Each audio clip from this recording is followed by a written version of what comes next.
అయితే ఈ గుర్రపు డెక్క వలన దోమలు విపరీతంగా పెరిగిపోతున్నాయి.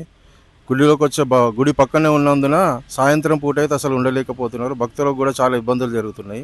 ఆ దోమల వల్ల మళ్ళీ ఇంకోటి స్మెల్ బాగా వస్తున్నది.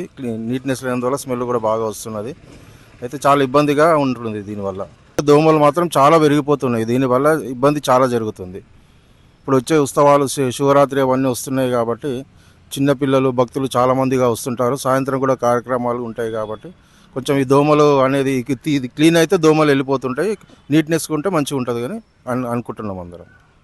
డ్రైనేజ్ నీళ్లు ఉండే కాబట్టి అది నీళ్లు అనేటివి కనిపించకుండా ఈ గుర్రం డెక్క కవర్ చేస్తుంది దాన్ని.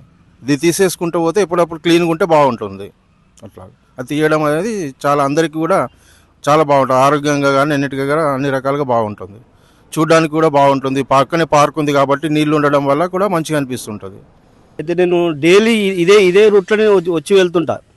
ఈ పొద్దునైతే ఏం కాదు కానీ మరీ ఈవినింగ్ చీకటి పడుతున్నాగా మరీ ఘోరం. అసలు కళ్ళకు ముక్కులకు అసలు షెట్లకు ఇంటికి కూడా దులుపుకుంటే షెట్లలో కూడా దోమలు వస్తున్నాయి. ఎంతగానో దోమలు వస్తున్నాయి. దయచేసి దీన్ని ఇప్పటికైనా అధికారులు స్పందించి ఈ గుర్రపు డెక్కలను తొలగించాలని చెప్పి నేను విజ్ఞప్తి చేస్తున్నా.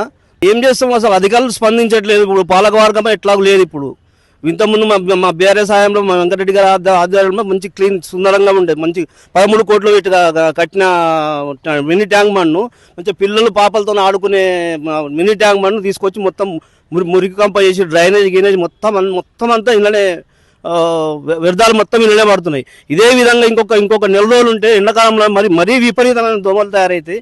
అందుగురించి దయచేసి అధికారులు స్పందించి ఈ గుర్రపు డెక్కలను తీసేవాల్సిన కోరుతున్నారు. ఇక్కడే కాదు, దుర్గం చెరువులో బీఆర్ఎస్ హయాంలో బోట్లు నడుపుతుండ్రి. అక్కడ అసలు ఆ దుర్గం చెరువులో కూడా తీయట్లేదు. ఇక్కడైతే స్పందిస్తారని అనుకోవట్లేదు. ఎందుకంటే మరీ ఘోరం తయారైంది. మేము సాయంత్రం బయటకు వెళ్ళాలంటే ఇబ్బంది అవుతుంది. బీఆర్ఎస్ హయాంలో మంచిగా ఉన్నది, 10 ఏళ్ళు మంచిగానే ఉన్నది. ఇది ఇట్లా లేకుండే, ఇంతకుముందు ఇట్లా లేకుండే.